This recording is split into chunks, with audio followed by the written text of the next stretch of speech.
let's go back to 1991. There wasn't a single democratic African country in 1991. Yeah.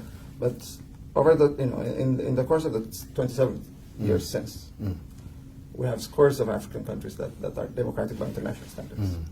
Now take, for example, South Africa, and then Botswana, and then Namibia, and Ghana, Malawi, Benin. While we have stood where exactly at the same spot we were in 1991. I think this is terrible. Yeah, I think this is it is very terrible. Because democracy is advancing in Africa, but not in Ethiopia. And why? And why? I think fundamentally because there's a crisis of leadership.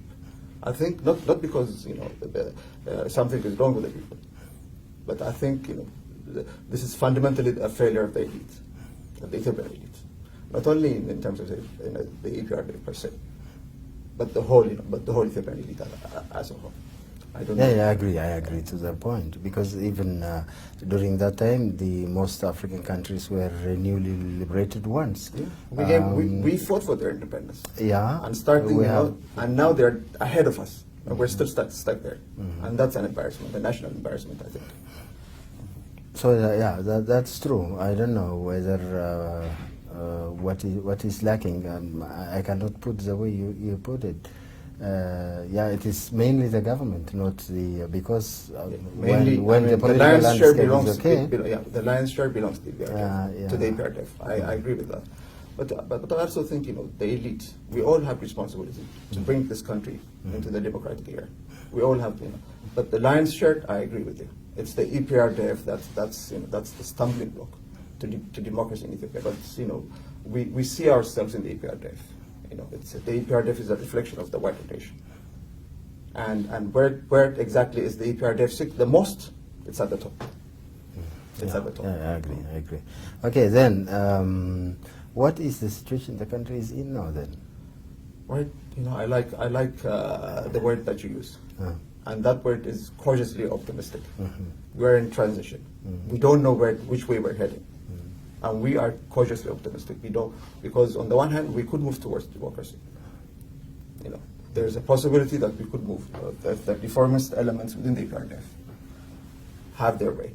We could move towards democracy. But if not, and if they insist on maintaining the status quo, on keeping the status quo, then we'll descend into chaos. Chaos that the international, not only the international community, not only the Ethiopian, but also the Ethiopian people don't want. This is chaos from which no one will benefit. So we don't know, but we don't know at this point. We don't know which way we'll be heading. But personally, I'm praying for the peaceful transition, for change. Yeah, this is what everyone likes, and I think we don't have any other option other than continuing the process and helping the democratization process, and through especially non-violent means. Because we have tried in our history so many times, we have been violent so many times, we have fallen and risen again so many times. We have built many things and then we have destroyed them, and we have started afresh again. I think this time round we cannot afford to do that. The time does not allow us, and we cannot go. I don't think we can get out of that. Once we are bogged down in it. Therefore, I think every one of us must contribute and help those people who are supposedly in the helm of the government and look like reformists. Therefore, I think to make the reform genuine, the process of democratization must be assisted from every corner, including other countries as well. Right. So, by the way, I second the motion. I second the motion. The point that you made about non-violence being the best way. I second that motion. Once we descend into violence, it will be very difficult to pull out of violence. So non-violence is an absolute must. I agree. But do we have that tradition in our country? Because what country had that tradition?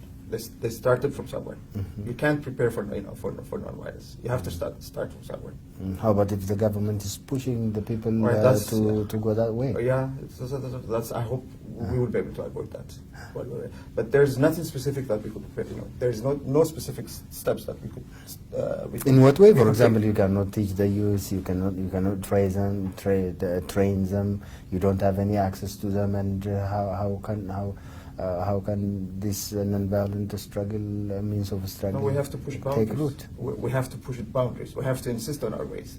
We have to go there. We have to pay sacrifice. We have to, there's still, there are boundaries, but those boundaries have to be pushed. Nothing, the Americans say there's no free lunch. We can't have, we have to pay sacrifice to do something. Pushing boundaries will take you to prison, like. Let's go back to prison. Let's go back to prison and make our point. Make our point that this nation needs change. Good. Let's go back to Do you prison. think it is making any difference? You're going back to prison? Well, we're out. We're out because because it has taken root. Yeah. It has taken a long time, and maybe it will take a long time if we go back to prison. But eventually, we know that we struck, our imprisonment and struck a chord with the population, with the people, because they insisted that we should be free. And had they not insisted that we should be free, we would not be sitting here talking. Yeah. So so they knew, they did not react immediately, but they knew that we were in prison for democracy and for non-violence, and they did not forget. When they came out into the streets, they did not forget about us. So we struck a chord, and we should keep on insisting that that non-violence is the way. We should keep on insisting that Ethiopia needs change. Just practically now, in reality, in what way can this be realized? Two ways. In what way? Yeah. Two ways. This has been said over and over again, but I shall repeat it, and I know that you know it. First is lifting of the state of emergency. He needs to lift the state of emergency, Dr. Abiy. He has come proclaiming that he wants change. So what we need to do, he ultimately will be measured by his action, not by his words. And he needs to lift the state of emergency. What's the importance of lifting the state of emergency? For example, when the state of emergency was not in place, the country was as undemocratic as it has ever been. And what does it help in its own right, or are we using or to exploit? Do we use the time to do other things, or what does it mean? Well, the state of emergency for people like us who have refused to fear and who are, say, I'm sorry to use the word, but professional dissidents. The state of emergency doesn't make a difference because we continue to speak our minds, no matter what the consequences. True, it is an unjust law, and unjust laws must be defied. I agree with that. But for the majority of the people, the simple fact that a state of emergency has been declared creates a climate of fear. That's where the difference that's where the difference is. So you have to be the James Merritt that rose against fear in America here. We fought against fear. There was a rally against fear here during the during the civil rights movement. Yeah. So we need to campaign against that. But the state of emergency makes a difference for the majority of the people because it creates a climate of fear for the majority.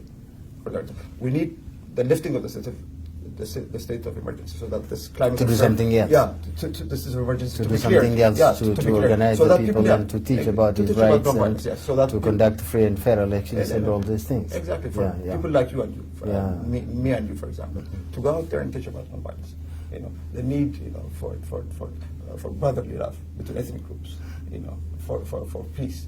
We need, this state of emergency to be lifted first, and then, far more importantly, what he needs to do is to call for this all-inclusive dialogue. We need to bring into the process not only those organizations that are in the legal arena, that are legal organizations, but those organizations that have been branded as terrorist organizations. We need them in the democratic form. What if the government doesn't lift now? To bring real change on the ground. And this is the South African model, by the way, Bekele. This is not something we have devised ourselves. This is this is a tasted path. It has been tasted in South Africa, it has been tasted in Asia, it has been tasted in many, it has been tasted in Latin America, it has been tasted in many other African countries, and it has worked. We have a model that works. We just need to bring it to Ethiopia and implement it, with slight adjustments to our situation, and it will work. It will move us forward in the democratic transition. So I think he needs to do these two things to bring about the change that he says that he wants. Without this, without doing these two things, nothing will happen. We'll be stuck there. There will be no change. If this doesn't happen, what will happen? We'll continue. We'll continue to struggle for democracy. I'm sure you're there. I'm there. We'll continue to press, through non-violent means. We'll continue to press for change, for real change.